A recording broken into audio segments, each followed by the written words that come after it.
Okay, Okay, so let's get started. sure. Hi, Michael. Welcome to Conversations from the Edge of Democracy. Appreciate you having me on Edge of Democracy. Isn't It that the truth? is. Are we with 1 foot or with 2 feet over the edge at this point? What do you think? I think both toes are over there. I think the toes, and we're looking. I Um, would agree. but there's also a part of me that thinks it's all part of the mirage that is being presented for us as like I'll buy into it. So each day I have a different feeling about how far off the edge we're going off this democracy. I still think what happened in 2020 was proof that we the people do come together and have saved this country in the past also. This isn't the worst it's ever been in our country. I mean, I think back to the 60s and 70s where there was a war that was actually impacting our American boys, and how the stress of that and the politics of that culminating with the women's movement erupting, the gay rights movement erupting. If you think about it, civil rights was going on, the Chicago 7. I mean, when you think of the 60s and in the midst of it, there was like hippies kissing and getting, and taking acid and whatever. Right. But there was the stew of what America was far more interesting, of course, but equally dangerous, I think. And here now, it's almost like it's kind of black and white. We have gross people with red hats, and we have, and Democrats. You know what I mean? And Right, as right, right. diverse as we are, it's not as bad as that. But I would love your take on that. You know, much like you are experiencing sort of the daily emotional roller coaster ride, it is one of there need to be level-headed, almost calculated people around who just express that no, it's not as bad as it once was. It could, of course, be substantially better, and this is testament to the idea that we haven't really learned and fully evolved into what we should be. And then the next day, you find yourself with both toes over the edge. It's like, okay, the sky is falling. I am drowning. I don't even want to hit record because it doesn't go anywhere at all, anyways. Right. And then the next day, you catch yourself against like, wait a minute, there's a social responsibility because the privilege of being a tall white dude, I gotta be able to utilize that and speak. And Bye. I'll be in touch. Right. All right. Bye bye. hi. Baby, I'm on Still on. So, yeah, there's an unbelievable privilege that I have in a sense that I am reasonably safe in the demographic makeup of those who are endangered in this country. What's your accent from? Where's your accent from? Oh, I'm from Austria. Ah. Okay, and, so right. Yeah. So you're still not quite you're still not one of them. I mean, you know what I mean? You're an immigrant, which puts you totally. you know what I mean? Which is I believe is the best of America are the immigrants, and they're in their first generation that they bring to this country, Well, So being an immigrant allows you the opportunity to view the United States from a secondary perspective. right. And at the same time, though, I recognize that in this entire demographic, if you will line up in a hierarchy of those who will be in danger at some point in time, I am definitely one of the ones who are last, but I'm certainly not safe either because I don't identify with a religion whatsoever. I am an immigrant. The only thing that keeps me safe at this point in time is being tall, white, and having a German accent. But at some point, those values are also going to be under attack, just much later than all the other demographics and marginalized groups that are going to come before I will take damage. Right. But okay, I just think that I don't like, I like to classify myself as not white. You know what I mean? Because being Jewish is something that kind of is a big conversation now, and I don't want to get too deep into that, but That's a tough gig right now. it's a tough gig. But I have a spine of steel, and I think everyone should have a spine of steel, especially when you walk into the poll in November to know why is your spine steel? What is that most important thing that you're going to press the lever for? For what? Because your spine is ultimately what you're voting for. You can tell me you care about this and care about that, and you care about all the many categories of things that Democrats find critically important that they want to have happen in this country. However, in the intimacy of the in the voting booth, you're voting for what makes your spine steel. And that is why I feel like optimistic that Joe's going to win this thing, which is why when I get too far over the edge, I remember that sane people ultimately go into the booth and vote what's best for their own interests. I just really believe that. Well, you know I'm data driven, so let me let me throw some Yes, things that's why. into I mean, this. that's why you're here, because I just talk shit. Well, dude, I'm good with that too. Trust me. I just usually don't hit record when that happens. The Marquette Law School just published a post regarding polling results. I believe it was yesterday or today even. They polled a reasonably small sample size, about 1,000 adults, and they posed two different scenarios. One of which was a head-to-head Trump versus Biden, and they are within a margin of error, so much too close for comfort. Once they expanded into a five-way race, Trump, Biden, Stein, What's his West, name and what's and his name? Kennedy. Mhm. Yeah, exactly. Once it's a five-way race, Trump is actually a little bit further ahead. And again, still within the margin of error. But it shows that, to me, anyways, and even though I take polls with a grain of salt, is the, that we are just really not thinking this through. There are a lot of emotional voters out there. They're emotionally captivated. And it seems that we are willing to take risks. And as I've said in some of the videos, that people are willing to sign checks with the blood of other people.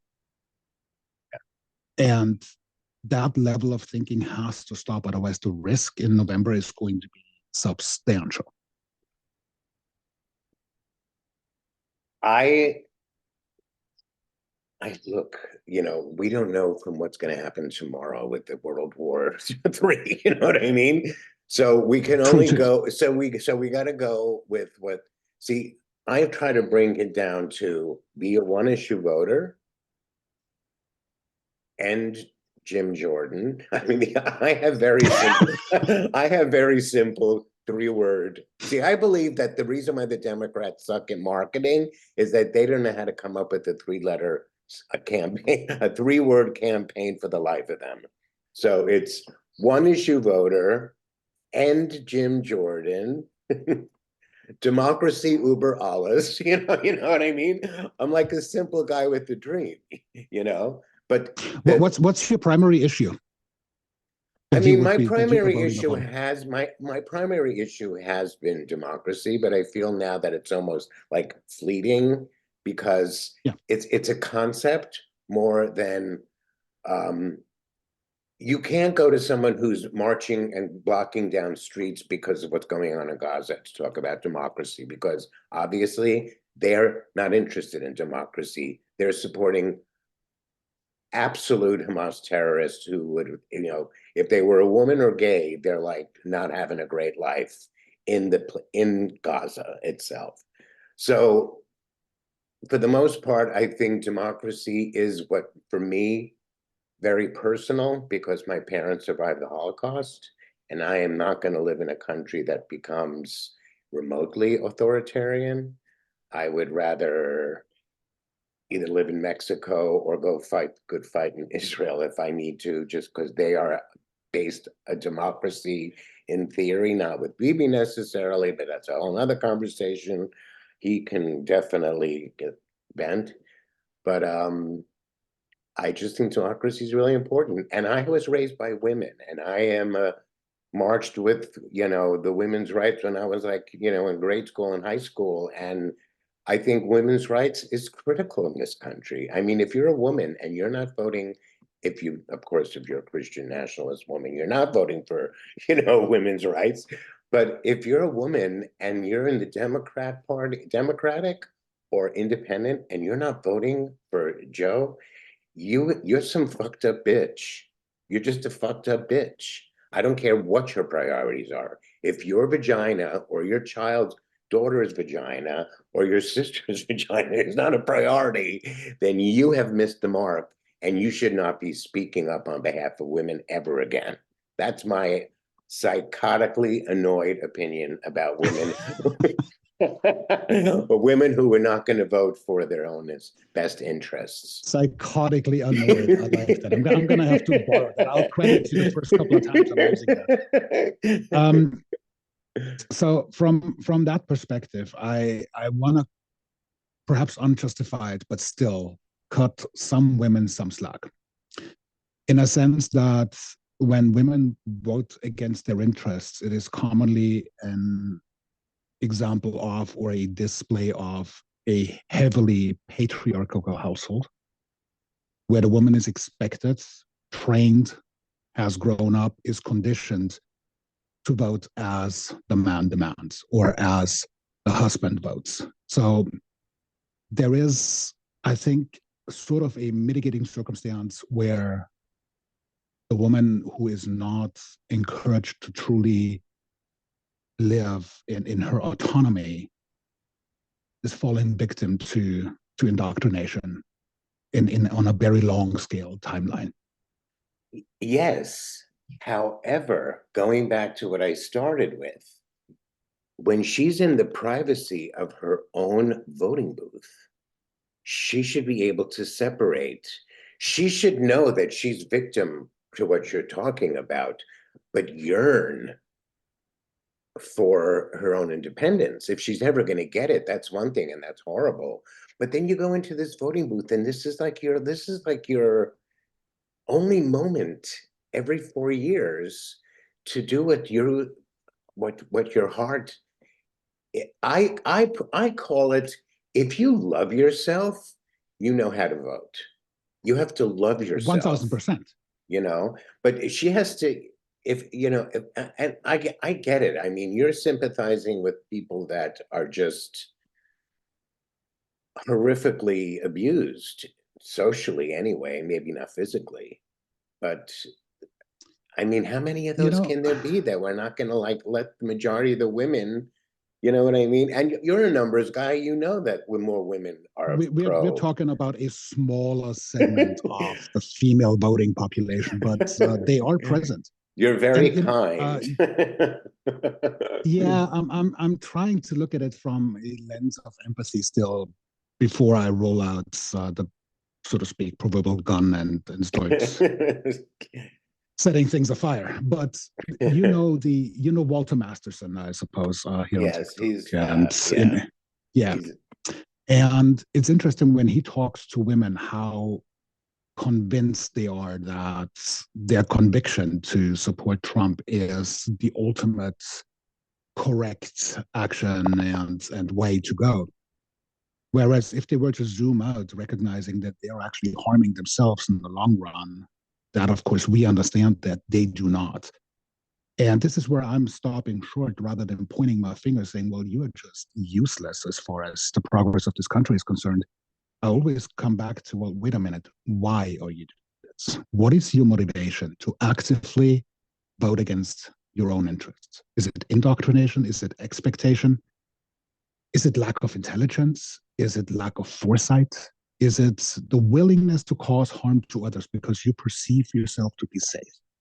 Or all of the above. Exactly. Yeah, for sure. But again, I mean, I'm talking about the percentage. Those women, I hear you. they're gone. It's Stockholm syndrome meets, we're not going to be able to pull those women up. But I'm talking about the women that in 2016 did not want to vote for Hillary for whatever stupid reason, knowing Yep. that they were voting against their own interests based on what she presented to them as like an intelligent option to run this country in a way that's real. It's those women. See, we win in the margins. So we need those women. Yep. We need the parents in the suburbs that are looking at a potential president that's going to teach their kids that being a bully is a good thing. And if you're a parent, and I'm not a parent, but I know from my sisters, and I know it from a friend of mine who had a daughter who was a mean girl, that is such stress on the parents when they're just out bullies that you can't just say, okay, stop doing that. They're a bully. Now it's an issue that's going to have to be like walked down from the roof of, what that becomes. And I just think that the percentages of parents in the suburbs, the percentages of women who are like, I'm not making that mistake again. You know what I mean? And it's going to be whatever Gen Zs are going to realize that, yeah, my vagina is more important than a war 6,000 miles away. Or I'm gay and I don't want to be thrown over roofs, so let me know it's best, whatever. And I'm Muslim and I want my family to come visit. You know what I mean? Like, I'm making very practical reasons why you need to vote for Joe, not because I'm obsessed with him. I mean, he was my initial candidate and I'm glad he won and we fought like tooth and nail, but we have to do it again in spite of, it's the same hold your nose, bitch. We got to do this, I mean, the thing is, it's when you're coming down to two candidates, which is the setup of the system in the United States. Inevitably, unless you're hook, line, and sinker committed to that one candidate, like many of the Trump supporters, you are going to have to hold your nose because there is no one candidate who does 100% right to everyone. Mm-hmm. And with that comes the bigger zooming out, as in, do we want to crash and burn alongside with everyone else who's crashing and burning, or do we want to just live to fight another day? Right. And that it's the latter that I feel is a little bit absent of late. You think we could ever become more like a parliamentary kind of system? No. There's something cool Not about without that, a though. cataclysmic crash. So maybe we need the cataclysmic crash with the Trump? Did I just say that? So somebody shoot me? Well, here's the thing, though, right? There are many people who, from the comfort of their chair in the basement, so considering where I'm sitting at, argue that, oh, I'd rather see this country crash and burn than vote for Joe, and vice versa. And that there is some, as much as I hate to go there, but there's some sense in that, in a way that the system as it is constructed right now, from Citizens United to how our budgets are being passed to who is getting what of the pie, is not going to change until we change it. The only problem is that those who we elect pretty quickly fall victim to the clause of those who put money in the pot. And with that, they are subject to corporate America. So what we need to have essentially on changes such as ranked choice voting and abolishing the electoral college, repealing Citizens United. Those are all things that are against the interests of those who are presently in power. And who's going to vote against their own interest? Right. Rarely anyone. And if Trump wins, then we're never going to get that Citizens United taken away, because that's what they're. If Trump wins, we're fucked. That's their joystick. Yeah. If Trump wins, we are done. Yeah. Yeah. Just the fact that that's an uphill battle that we're fighting is just so unacceptable. Well, I mean, it's almost like you don't deserve to live in America and get the joys of what America is. Like, if you're homeless and if you're like, of course, there's 50 million people that are miserable in this country. And And in the same way your heart goes out to those women, I go out as well to them. As you know, if we're gonna be empathetic, let's be empathetic to everyone. But we 100%. we better have 150 to 180 million people that are benefiting from being on Earth in this country, that you want to keep what's going on. See, the thing is, Trump is a variable. Trump is a mouthpiece. It's the people behind him that are truly dangerous. The Heritage Foundation, the ABE supportive organizations.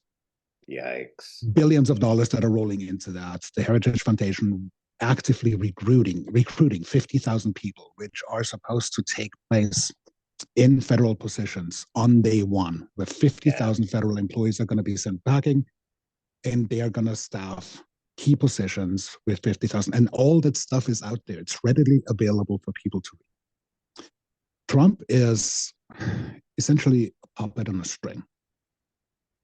And the people behind him are fundamentally dangerous, not just domestically, they're globally dangerous. Oh yeah, I think Heritage Foundation is in cahoots with Russia and Iran, personally. And I mean, I know I sound like a conspiracy theorist, but I don't care. I feel like their tentacles go way beyond. You know, when the glasses come out, it's getting serious, right? Let me give you an idea. I actually recorded this today. I haven't published it yet, so you get to hear it first. Wait, can you still hear me right now? Oh yeah. Okay, good. So, out of the countries that are or have joined or are considering joining NATO, the following have been invaded by the USSR or Russia: Finland, Estonia, Latvia, Lithuania, Poland, Czech Republic, Slovakia, Hungary, Romania, Ukraine, and Georgia. Sweden has been threatened to be invaded. One of the things that is embedded in Project 2025 is the destruction of NATO. Who's going to profit from it? Putin. Yeah. That dude's not going to stop. Ukraine is a starting point. Yeah. So this has implications far beyond domestic changes. I agree. And this is where the Heritage Foundation does indeed come in. When you actually follow the money and the supportive organizations of Project 2025, you realize pretty quickly this is a global state. The US is just a pin in this entire thing. Right. Yeah, no, I mean, it's almost like we didn't win World War II. You know what I mean? It feels like, you know, it's in the abstract, it feels like you know, we're no longer, I mean, and just the fact that we still act like we're the superpower, it's very frustrating when you see how we've been rolled over by Hamas and Saudi Arabia, and all the oil countries just roll over us because oil has become, you know, is the major thing that drives the entire planet. I think there's some economic force going on for sure. And what concerns me equally is, or perhaps even more so, are the just enormous efforts that particularly Russia is setting forth in misinformation and disinformation. Right. And that type of warfare without actually instituting and creating an actual bloody war is unbelievably dangerous because it creates the division that we're currently experiencing. Right. I feel like as much as it all can be very scary, I feel like we can do this because we did it in 2020.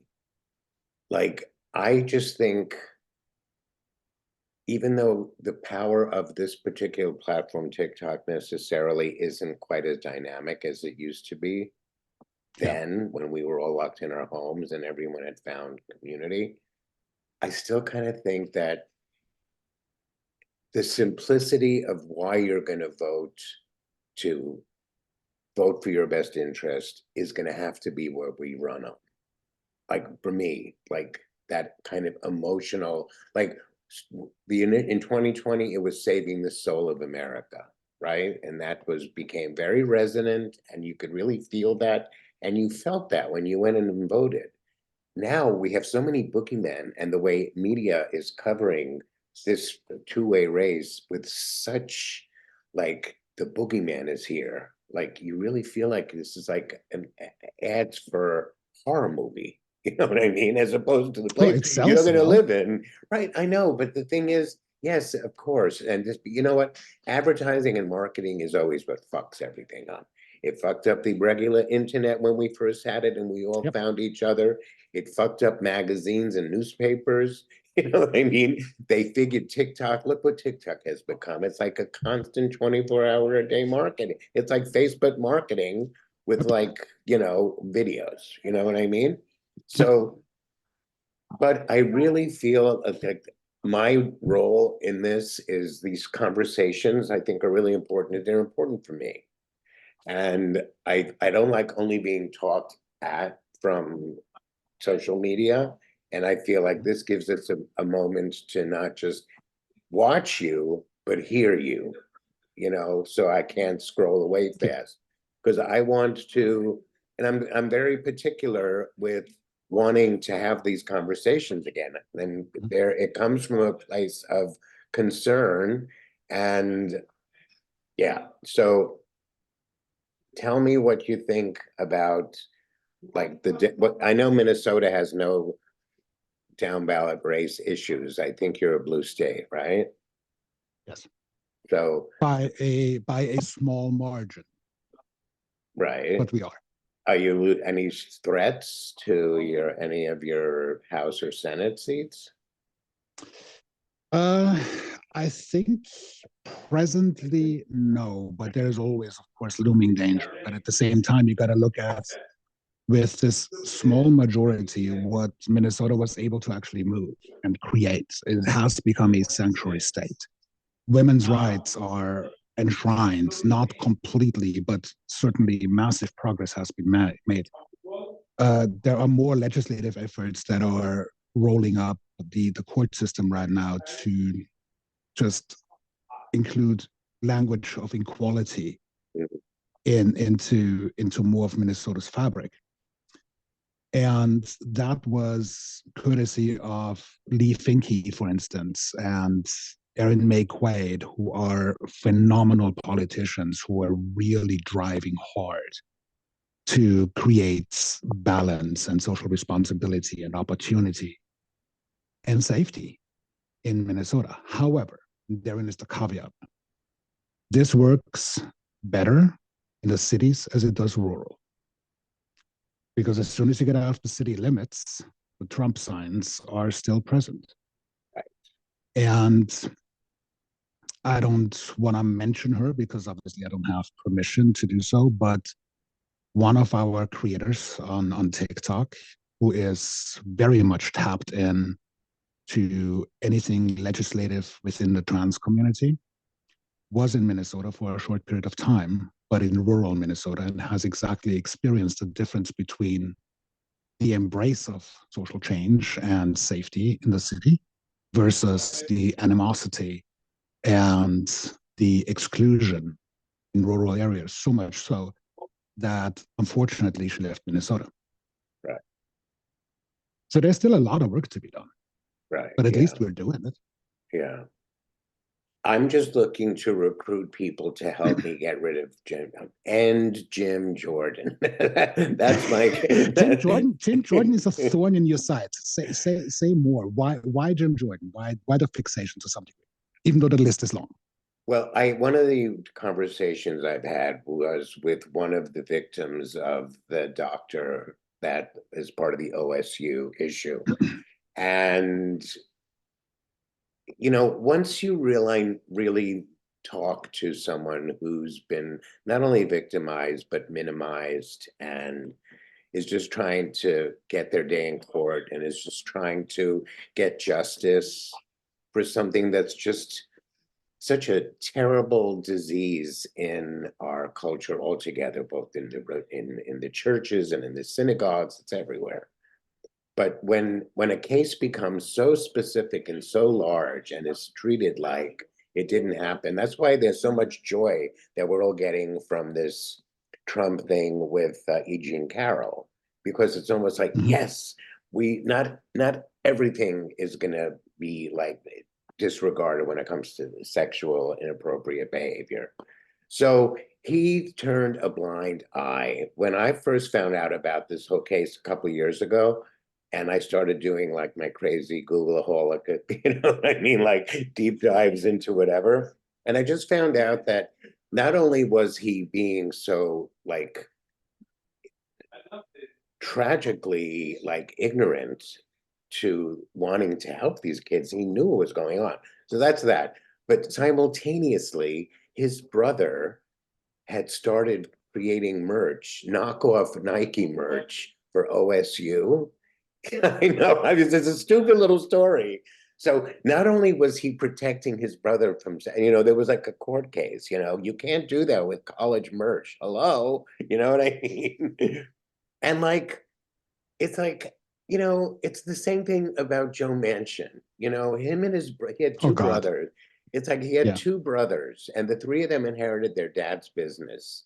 Two of the brothers fucked over one of the brothers. Like, it's that stuff's Yeah. public Yeah. record. You know what I mean? Yeah. Anyway, so there are certain people. That's why I love this whole no labels, ridiculous, stupid situation that happened, because they were like threatening America with Joe Manchin as president. I'm like, okay, girl, try it. I can't wait. You know what I mean? Anyway, so so Jim Jordan needs to go. It's that whole arrogance. It's that he was involved all the way up to the last second in January Yeah. 6th and knew it and needs Yeah. to suffer. I mean, I'm talking suffer. When I say suffer, I mean my slogan is end Jim Jordan. Anyway, anyhow, you don't deserve 5 seconds of public airtime, period. Well, the same goes for the Jesus Weasel, Which one is Mike Johnson. Oh, girl, she's a mess. I'm sorry. Mike Johnson is horrifying. Oh, And yeah, I mean, I mean, obviously, I would say that the majority of well, almost exclusively all of them on the Republican side need to just be gone. I almost wish a John McCain back. At least, definitely. I He mean, was a yes, we didn't see mensch. eye to eye, but at least he had decency Yeah, definitely. The thing to is, some degree. you also have to stop calling them Republicans. That they Yeah, don't deserve to even have that moniker. They're yeah, MAGA, period. That's the name of their yeah, party. We have to stop calling them yeah. Republicans. And all these never Trumpers who really screwed up worse than anybody else by in 2017 starting to really build the independent party so that you could have brought people into the middle, we would not be having this conversation. Instead, Yeah. they ended up just being bloviators on, cable news. Are we gonna get to a multi-party system in the U.S.? I feel the setback by the never Trumpers was unfortunate. That's Mm-hmm. why I was talking about problem anything more than just two. I think it's very possible. I think we have to just, I mean, if I'll have to say, Democrats are so disappointing in terms of how they market themselves. It's almost like this might be my last time I am a registered Democrat. After this election, I want to see what's happening. If we don't have the Sure. House, and if we don't have the House, the Senate, and the friggin' White House, I am definitely changing to an independent, and I want to be part of that movement. I'm a Mm-hmm. good voice for sanity, as insane as I have been in my life. No, I mean, you also have phenomenal reach with 250,000 on TikTok alone. That Right. is substantial. Yeah, and now that my book has just come out and it's going to bring me into a whole different arena, and you and I are both on the Substack thing. I love Substack. I think that's a fierce, underdeveloped, awesome baby, you know, nurture Well, I just along. started, so too soon for me to tell. It's been a month now, and I think I'm way overdoing it. But before You we definitely dissect, are. You have to just you are the best of you, even if you're down to 60 seconds. So why are you torturing yourself with theses? You know, is it, or is it thesi? Because I can tell you what contributes to that before we get stuck too much on that. Uh, I hate to leave things in a position where I am no longer in control of the narrative, where things can be taken out of context, where things can be misconstrued, and where I'm basically leaving my flank open for all kinds of attack. That's why I'm trying to be as buttoned up as possible, which is Erin on TikTok tried to stitch me with something where she disagreed with. And she said, my God, dude, you're difficult to stitch. She's like, yeah, that's by design. I don't want to be stitched. I don't want to be right. taken out of context, which happens so quickly. That's why I'm trying to be as buttoned up as possible. And my Substack is probably, well, not probably, much like you said, way overboard. But again, it comes out of the perspective of it's got to be solid. It's got to stand on its own. And if you want to attack it, so to speak, and take it apart, you have got to do some homework. Most people are not willing to do that. I would recommend to, as you're building your Substack, and I'm no big pro, I've only been on for, you know, whatever, a year now, and I have a, you know, like I think 5,000 people there, which I'm shocked. Nice. Yeah. Nice. Bravo. But what you do is you make announcements to TikTok, say, look, and you have to be careful how you say it. But find a moment that you're very impassioned with something that's happening when you're doing a post, and then just say, you know what, whatever happens, democracy's on the line, whatever, here, go to my link tree, meet me on Substack. It's, you know, we're having bet. And I have found people that come from there, or just say, just DM me. And then when they DM you, get their email address and put it into that thing and build it. But I Where am I at right now? Huh? 135. I'm at 135 with 135 subscribers, 141 followers, and 56% open rate, and 8 paid subscribers. I am almost an author. No. No, I think you just have to. Here's what I believe, especially now that they're screwing with our algorithms, and especially since my viewership. I was DM'd. Somebody told me that there's a group of people that are suppressing me. So I'll start getting a thing, and then they'll go down to 0. Boom, and that's the end of that.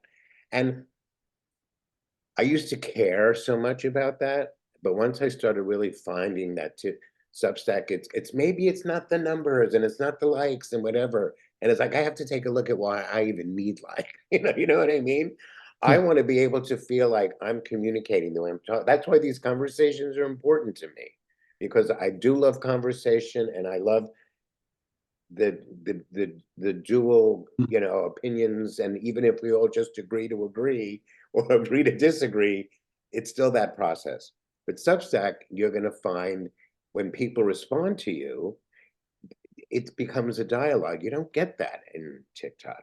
And and although my new hilarious line, since that they've been screwing with me over at the TikTok, I'm like Ginger Rogers dancing backwards in heels into Facebook, because there's a lot. That's good. That's really good. I like that. But you're somebody that's yearning to get your message out, and I think you take a lot more care than I do about what it is you're communicating.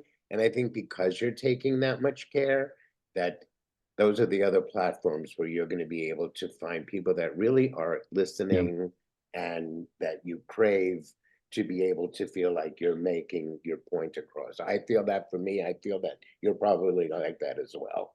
You take way too much care, and that deserves to be honored, I feel. Well, I appreciate that. I mean, the thing is, we have so many bullshitters out there that there's got to be at least a good number of people who really care and who put forth quality content that is researched and has links that you can track down if you choose to go down the rabbit hole to always double check, which is something we have no media literacy in this country. we have no willingness to say, well, wait a minute, that didn't quite add up when I go beyond the Right. headline. And I am now willing to put a little more sweat equity into this and see whether it's actually true. Yeah, well, the thing is, we're here for, as long as you're on Earth and you've decided that you want to be a content creator, you know, maybe you're not going to do it for a living. I'm definitely not doing it for a living. I never made a dime on this thing, but, and I don't want to, because I don't want that artificial reason why I'm Sure. connected. You know what I mean? And granted, that is the least Jewish thing I could have had that exists, and as me, whatever, you know what I mean? But So you have to turn in your church card now?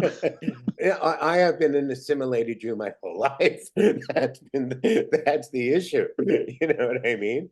But I feel I just think there's, you know, when you make that commitment to be informative, that there's other places that you could also like to go back, engage. Tell me, can I ask you to take me down memory lane real quick? How did you actually end up becoming a content creator? What was that for you? How did that happen? Well, first of all, I guess, you know, it actually started in 2008 when the economy died. And I was living in New York. I was in the fashion industry. I had a PR kind of groovy, you know, events and fashion shows and all that stuff. And literally on September 2008, everyone lost their clients. You know what I mean? The economy went into the toilet. And all these like boutique companies were like, oh, business is great. And yeah, like nobody was doing shit, honey. And like, I was like, and it was still blog world, you know what I mean? Sure. So, Yeah. so I'm like, fuck, I'm starting a blog. So I started this thing called what.com. And it was always like goofing on the Emperor's New Clothes, and no one's really telling that, no one's making any money. Don't listen to them.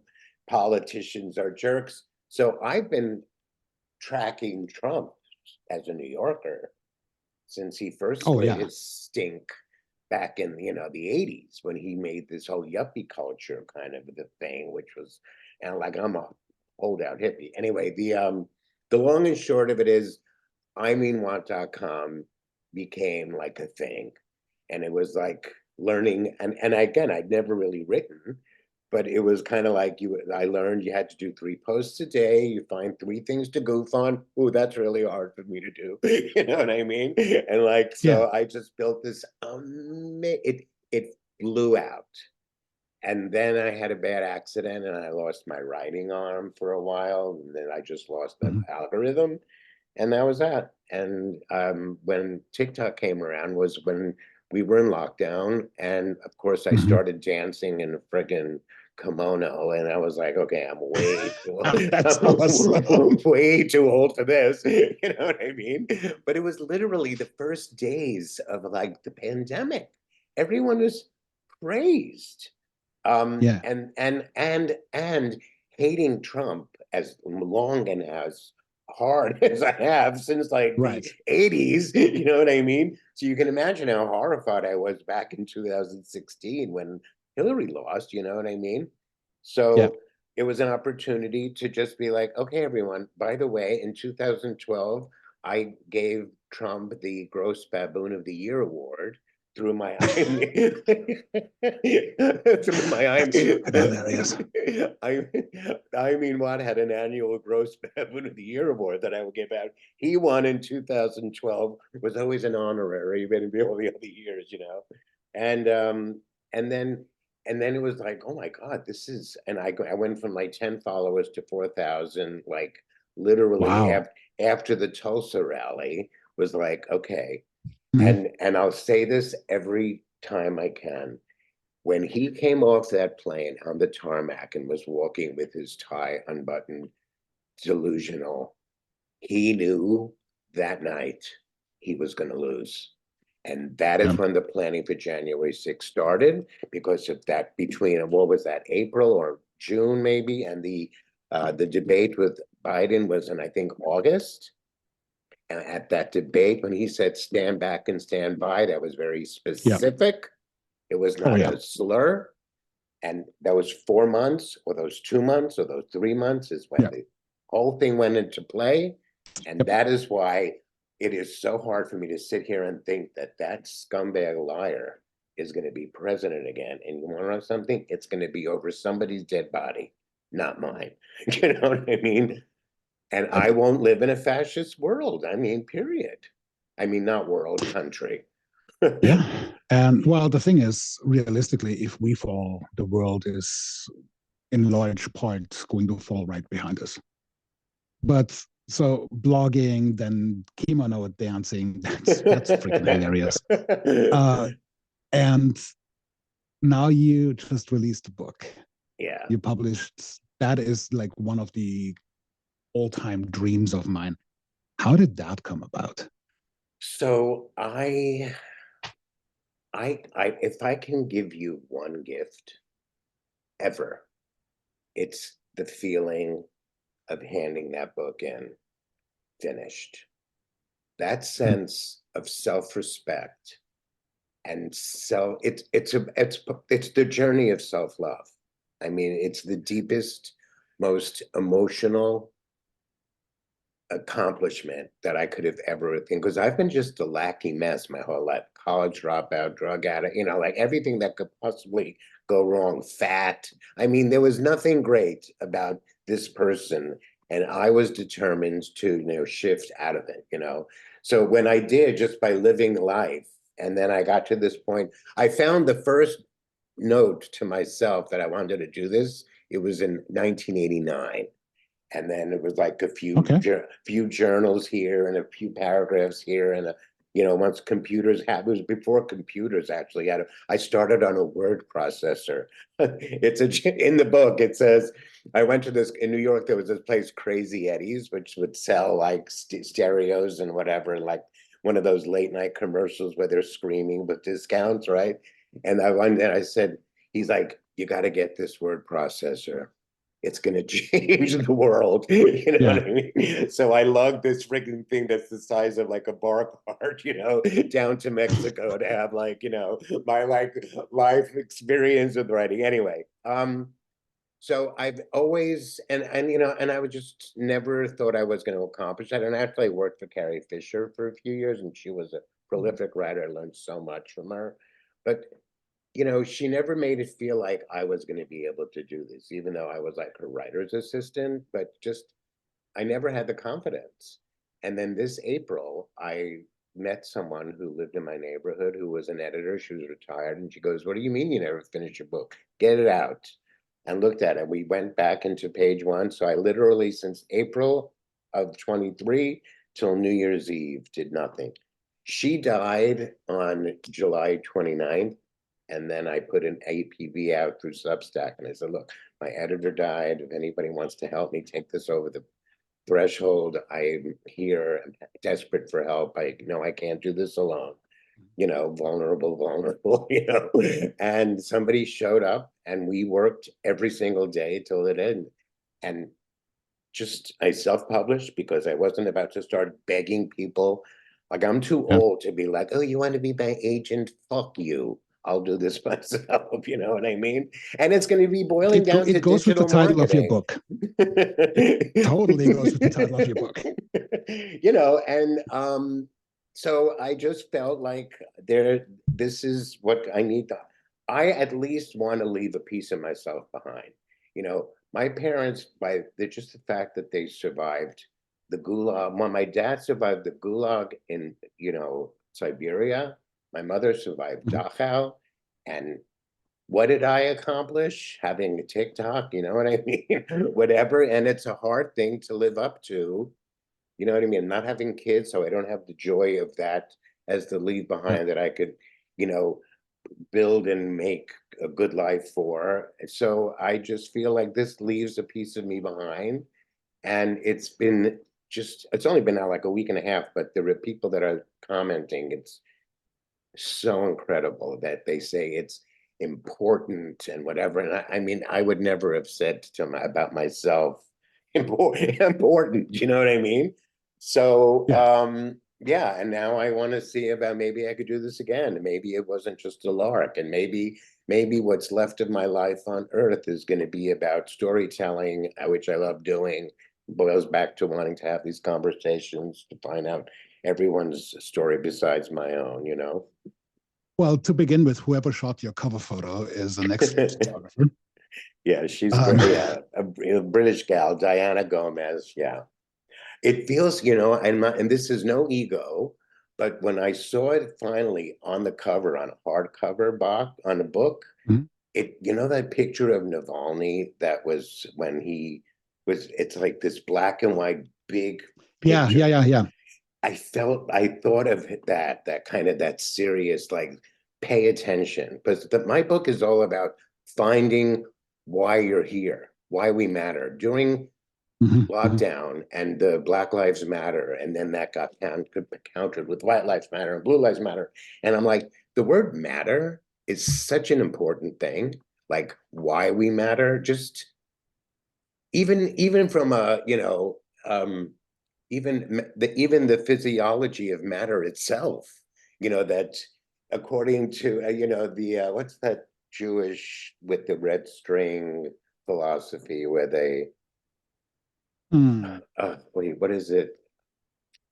Kabbalah. The Kabbalah Okay. philosophy is that we are just made up of matter, and then like it goes and dissipates, and you know, it's kind of reincarnation because we're matter and we kind of reform, whatever. But I felt like I wanted to make everyone understand that no matter how fucked up you are, and my life is a testament to how fucked up you can get, um, you find out what it is that you can do and be to matter.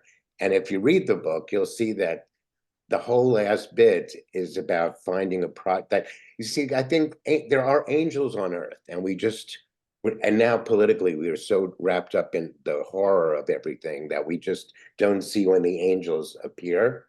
I feel like don't let yourself get desensitized to the goodness that still exists in people and in yourself, which is why I think when you love yourself, you know you're going to vote for the best thing that's for your life. And I just, you know, it sounds kind of, you know, I live in LA, so of course it's going to sound a little, you know, a little hokey, you know what I mean? But I just think that, you know, there are signs in the universe that you're supposed to be doing something, that you have to pay attention when they Yep. present themselves. And this last phase of my life has been such a gift from unexpected joy. I mean, not that I'm suicidal, but I just did not know why I was here. I really didn't. I didn't feel like I was being a real benefit outside of me being funny and whatever and that. I want to feel like I matter, you know, and people are telling, there is a 19-year-old kid who got my book through Book Talk that I kind of just, Mhm, you know, told him about. mhm. The 19-year-old, you know, nothing to do with my life, and did a 3-minute video that was so touching, and it was found life lessons in my story that he could apply to his life, you know, that the death of my father was a chapter that he can understand, is like, your parents are really, you know, make sure you pay attention to your parents, you know what I mean? Because I didn't get that chance. And I just Yeah. think that that matters. And, you know, it's like, if you could save one person, it's kind of like what you're doing in your work. If you could have one person, well, that's why you're here. And that's the simplest thing you can be. Yeah, do you want to save the whole planet? Yeah. Do Democrats want to save everybody? Yeah, but save one. And that's really very true for me. And it's in the book in that way. And it's not a self-help book. It's more of like making fun of myself, you know what I mean? Sure. Which is my way of surviving, you know, is Mhm, with mhm. humor. Yeah, Which thanks I for think is asking. sort of the issue that we are broadly experiencing, is that saving one person or assisting one person in a meaningful way should technically be enough. However, it doesn't amplify well. It doesn't make the headlines. It doesn't get the recognition that many of us are seeking, because it's affirms that what we've done is actually truly valuable, meaningful, and change making. So you see on TikTok or in various social media channels, people who, for instance, film themselves when they pay someone else's grocery bill Oh yeah, those through are donations or what adorable. have you. So really cool things that are turned up to volume 11. Yeah. And it's unfortunate that the many people who are working on an n equals one sort of change making perspective just don't get the recognition. So for you, for instance, to receive that 3 minute video of that young gentleman to really honor and emphasize that the work that you have put forth is meaningful in his life, I think that is truly a reward. I was But it doesn't sell well trying. in a headline. No, no, no. I mean, I'm trying to figure out how it is. You know what I mean? Yeah. But it's almost like, region, like local newspapers used to always have those, those human Yeah. stories, the guy who saves the Mhm. cat from the tree, the fireman who saves the Right. cat. That's, I miss that. I wish there was like a cable news station that only was dedicated to that. Why wouldn't that sell as many fucking ads as the death of like America 24 hours a So day? this is what's interesting though, because when that there are several good news only type of channels, whether that's YouTube, Facebook, what have you, where it's really only positivity. And I don't have data at my fingertips, but I'm willing to put forth at least a $1 bet that any one of those feel good channels that posts a video of a cat being rescued is going to have greater success with the animal video as opposed to someone picking someone up from the street and giving them a job or clothing. Even though there are successful channels out there, we seem to much easier forego the human element and focus on, oh, I saved that kitten. The prevalence of animal feel good channels to me is sort of indicative Right, that right. this for us is much easier, strangely enough, to identify with as opposed to helping a fellow human being. Not that this is bad, but I don't think No, it no, no, gets no, no. necessary Yeah, yeah, recognition. yeah. Well, I think you're in a business of possibly making a bit of a shift in that if you tell those stories, if you identify every last one of them and give them a 60-second TikTok worth of appreciation. That might be something to do as part of the setup. I mean, think Yeah, about it.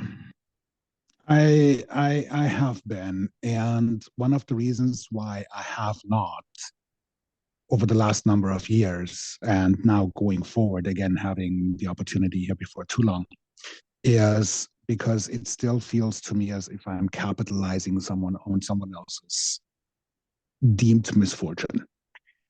Yeah, but it's like that, that post that's always going around saying, "Hi, we're making a movie. Are you happy?" You know that. Yeah, have you seen that? Sure. Yeah. Yeah. Yeah. Yeah. Yeah. So think of it in the same way. So you're not capitalizing on it necessarily, but you're sharing the fact that they're now in a better place. I mean, just That's think fair. about it. I Yeah. really think that Yeah. you have a captivated audience to show the world, because everyone just looks at the category of homelessness as like over there, right? Yeah. Even here in Los Angeles where it's terrible. But if there Oh, was a way to at least, if you help one person and that person tells that, even in the 30-second, I mean, it's, you know what I mean? I'm just saying, think about it, because those are stories that people want to sure. know too. Those are stories that I mean, might be throughout, really important. That might be a book you need to freaking write, while you because you have an were audience expanding on now. all that, Yeah. I was actually thinking about that.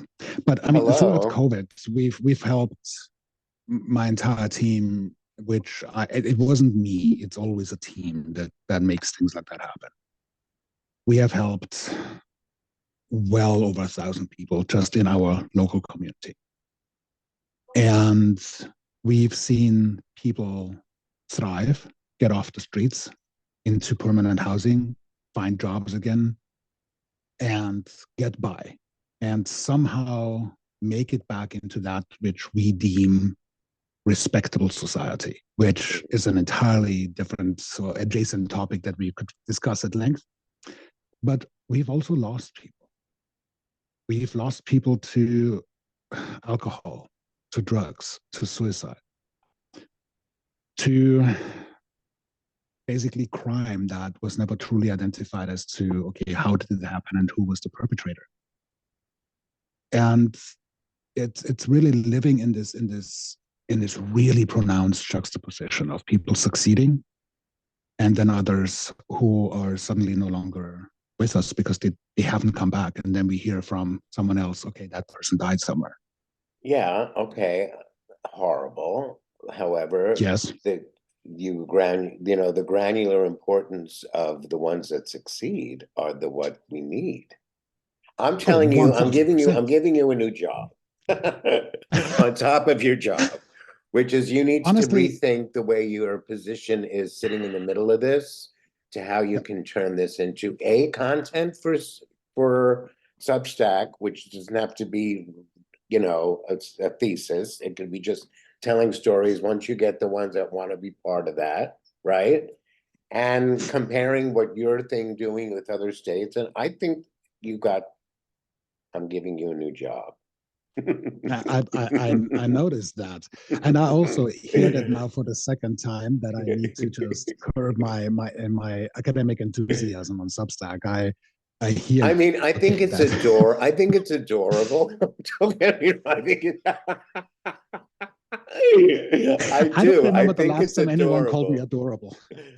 I think the effort that you put into it goes on the category of adorable. I also think that you're putting yourself under too much pressure, and that's just whatever. People will still respond to good information. Adorable. That is the And best the thing other I've thing you heard have to in a know long about me, time. you have to know about me is that I'm always right. Period. Whatever I say, not as I do, I as I I say. gathered.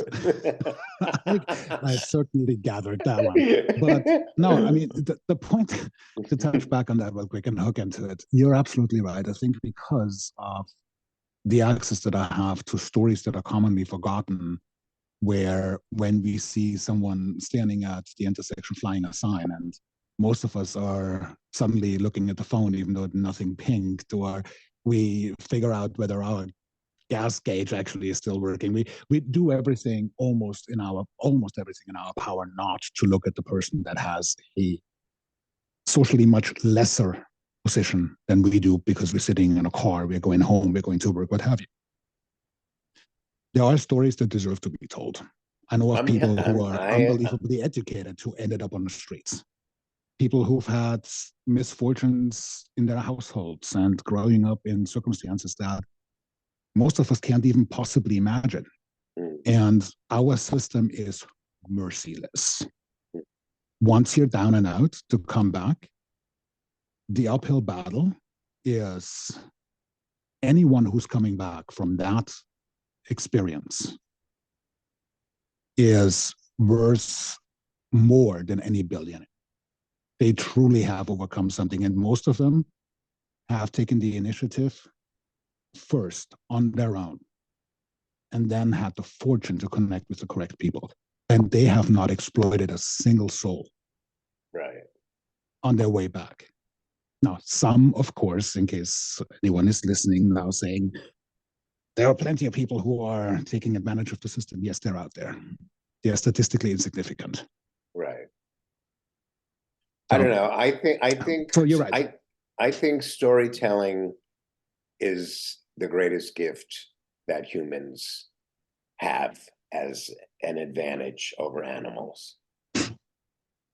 And I feel I like just tried to tell my story in data, in what? adorable data.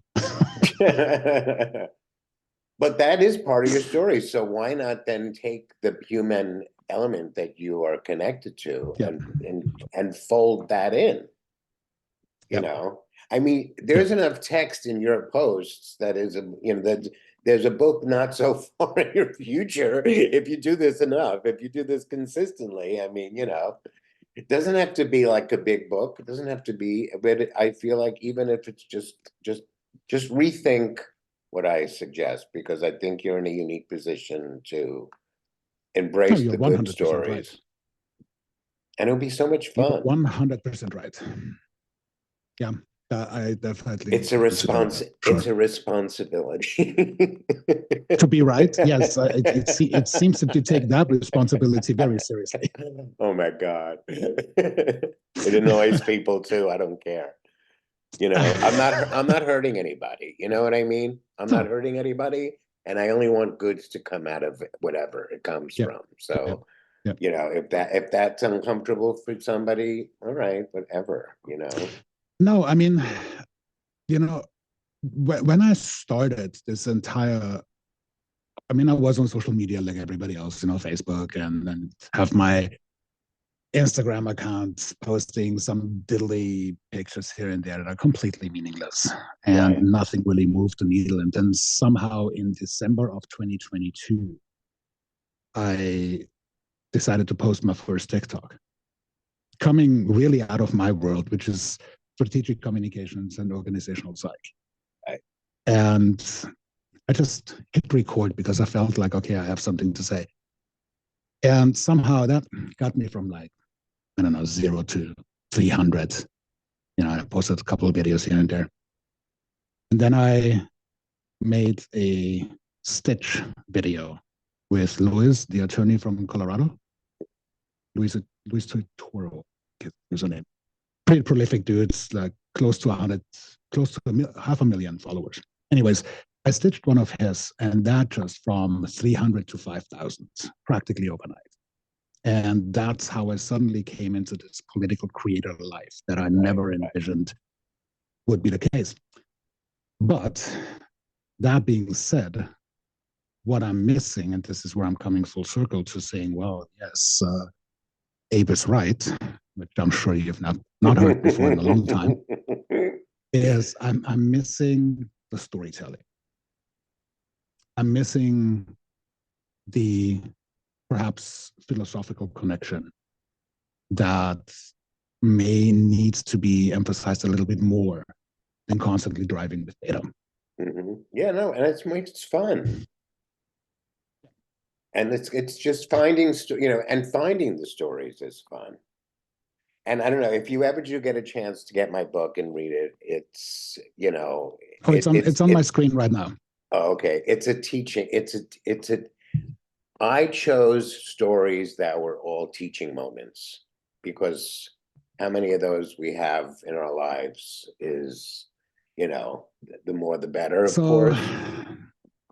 what I want to do with this is I want to get your book, and I'm going to make it out to Vegas at some point in the future again because I used to live there and still have friends there. Vegas, LA, 4 hours on a motorcycle. I will need to get that book signed. Oh yeah, no, we'll do it. Yeah. I mean, who knows? Where are you, Minnesota? I don't know. Look, you never know where there's a book signing in my future. I have no idea what I'm doing. I have no idea what I'm doing, but I know that based on just this initial reaction, that it's something that I should just stay focused on and try to get into as many opportunities to just tell my story as possible. If that 19-year-old kid was an eye-opener. That means I don't have to only be restricted to old Jews. You know what I mean? I can tell the story to, because there's four buckets that are part of my story. There's the second generation Holocaust, which is a minority, but it's a very active minority now because of the anti-Semitism. And as my sister says, nice timing that there's another Holocaust tapping at the door. You know what I mean? Which is funny, but not, you know. So there's that bucket. There's the gay bucket, which is gay authors. And a lot of people have started saying that this is like a gay eat, pray, love, because it's me on a journey to find myself. So that's very clear Yeah. as to what that is.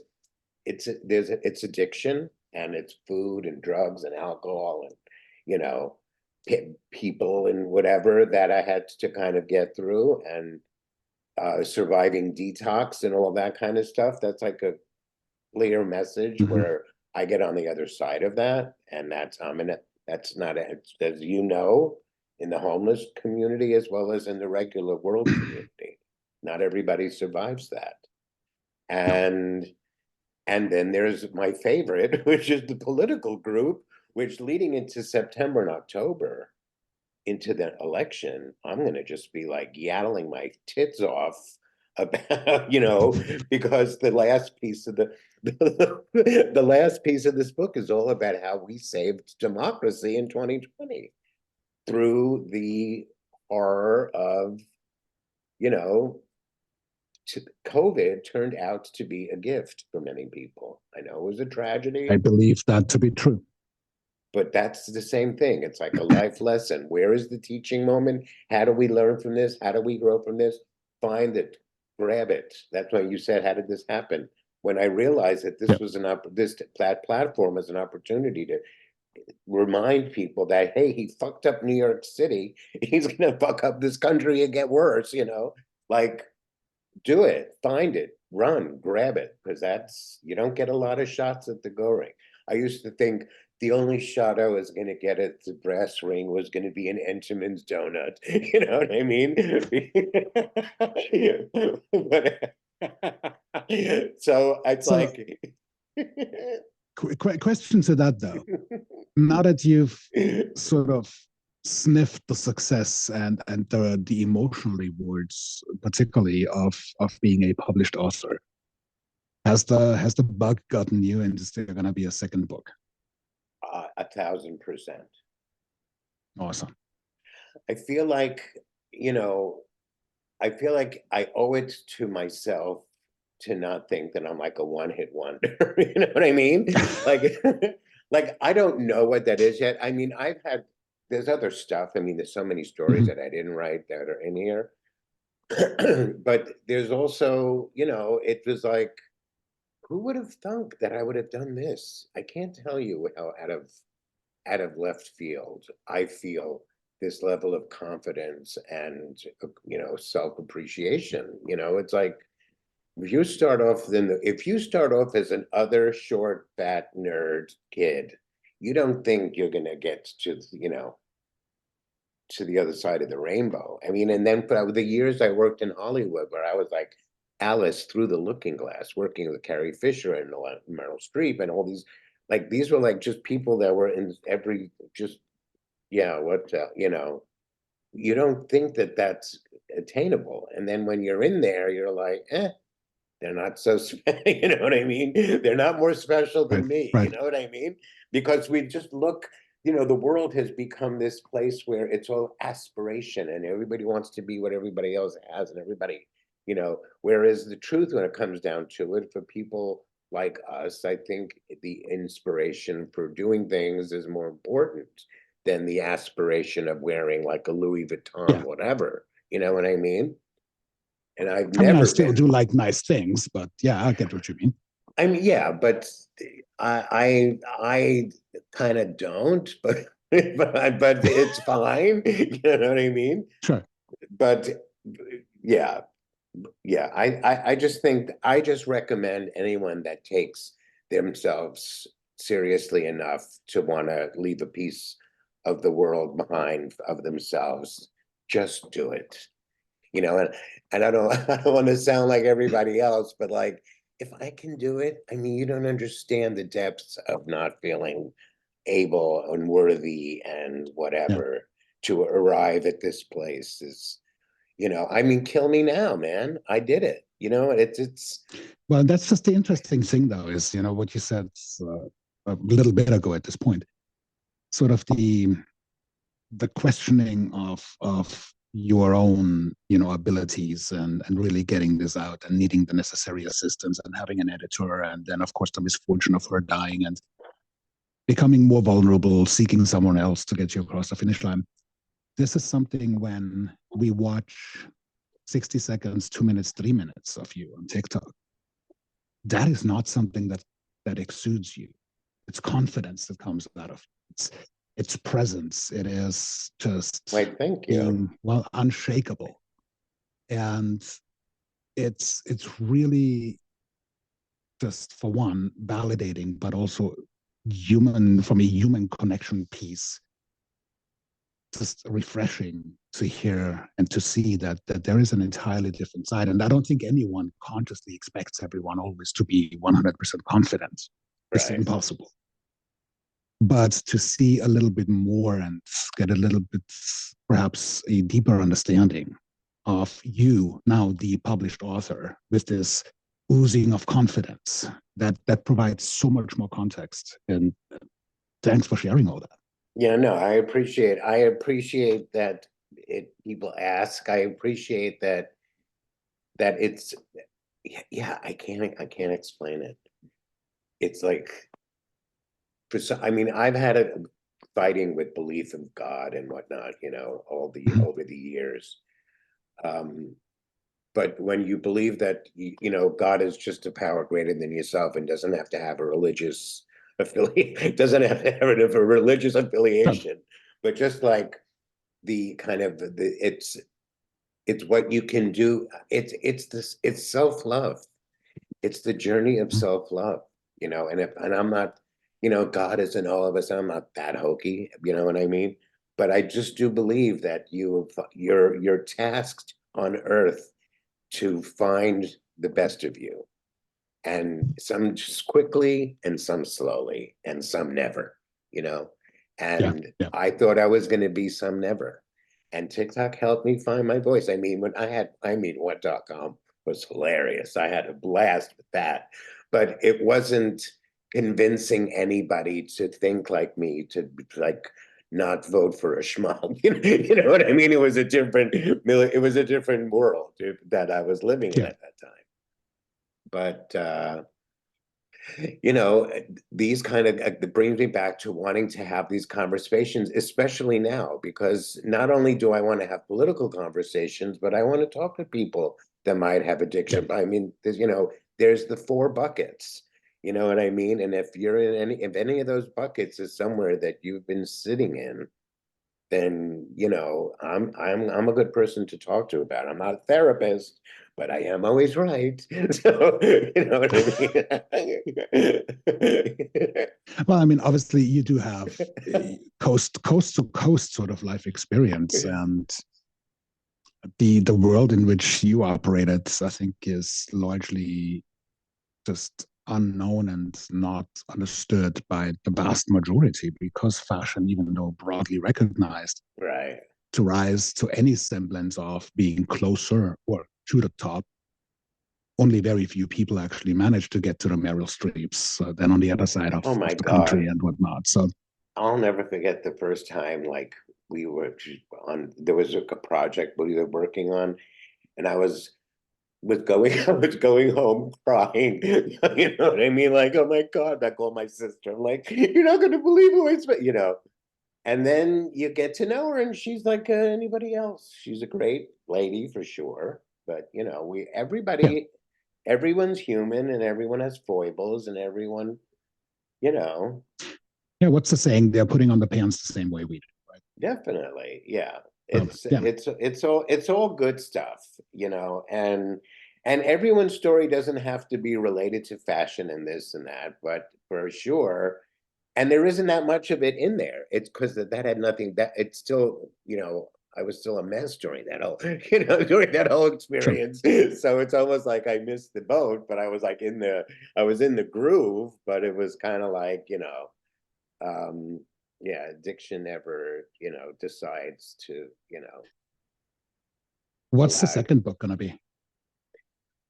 Well, I feel like there's no romances in this book. Like, I particularly decided, and I had a 7-year relation. The only thing about the relationship the chapter about the relationship is like, the day it ended is the story is the day it ended. You know what I mean? It's nothing to do with the relationship at all. I mean, I think what I also don't there's it's when you lose weight, when I did that whole transformation of body and self and really achieving that first, Mhm. you know, um, it's kind of like how you look at the world differently, because I'll still always look at the world from like a fat person. You know what I Yeah. mean? So I'm trying to think about, I'm just kind of now just strategizing what it could be, is how you live in the world with you don't have rose-colored glasses on at all. You know what I mean? And there's a bunch of other stories that I could tell that are, because it's always right what you know, in a way, you know. That's the philosophy, to best get into the story. But then again, you know, my parents, the last pages of the book is just in memoriam to my parents. They've had incredible stories. I don't know if I could, I think I might do short stories that would cool. embrace, you know, the various people in my life outside of just, you know, my own personal, you know, riveting story. So I'm just kind of formulating that, but it's only been a week and a half, so I don't know. Whatever. I have to hawk. Continue to fly high on the first success first, I of course. have to hawk like a hooker, you know what I mean? Although the chapter in the book of me being a hooker is trying to be a hooker, I should say. Oh my God, this is awesome. A classic. I noticed there is no audiobook. It's in production. I went to New York to do it, and I think there was a glitch, so they just have to re-upload whatever, but it's coming out in the next couple of weeks, I believe. Wow, cool. Awesome. Yeah. So you never know. So yeah, Vegas, LA, for sure. We'll make it happen. Definitely. Well, this was great. We will definitely make it happen. Keep doing the good work, but revisit your Substack, because good voices and smart people exist there. You know what I mean? And I'm gonna take myself down a couple of notches, and or you know what, or just you know what, just do it in 2 parts, so that day 1, day 2, so you just kind of still getting the information that you want to get out there, but then, you know, because I'm always afraid that people have the attention span of a gnat, so I would hate for you not to get the full, you know, crescendo of your effort. I suppose there's also, before we get off here, there's a little bit of perhaps self-applied pressure, in a sense that 8 people have chosen to pay for my Substack. That to me is, for one, I don't understand why anyone would, but of course I'm deeply appreciative. But I also consider that, well, the reason why they subscribed is because of the things that I have done so far, which means I have to continue to provide and get better. And with that, of course, I'm going way overboard. So what I need to do is, much like any other person who markets something, such as their own content, is to actually go to those 8 people. It's like, hey, listen, is this all okay? Or what expectations do you have? How can I improve that? And I think that is actually one of the things I need to do. Email them and but I like part 1, part 2. This way, you're still doing what you're doing, and you're giving them the same thing they're buying. And Abe, this was thoroughly. Yeah, no, I knew I'd be. I know how to pick good conversationalists. One of my gifts. Thank you. I greatly appreciate to be considered for that. Yeah, it's going to post this. It's definitely going to go up this week. I just have 3 that can't. I want to do this. I could do this shit all day long, honey. I love people. You know what I mean? Yeah, I've been asked a million times to start my podcast. Coming from my radio background, starting it is not the problem. Continuing to keep going is the problem. Because I don't know. You know, but I'm an unemployed louse, so I got nothing else to do. I have to just hope this all works in the end. Or else I'll be coming to Minneapolis and being one of those people that you take. I go, well, you're my plan B. I'm your that. You might want to plan better, my friend. I know, I'm kidding. All right, listen, you have a great day. Thank you so much. No, my pleasure. Congratulations again to getting your book out. Thank you. Let me know what you think. Until next time. Let me know. Yeah, let me know what you think, please. Okay, and great. we'll need to repeat this conversation on November 7th. Oh, totally. Maybe once before too. Let's just all right. Okay. I appreciate you, my friend. Ciao. Peace.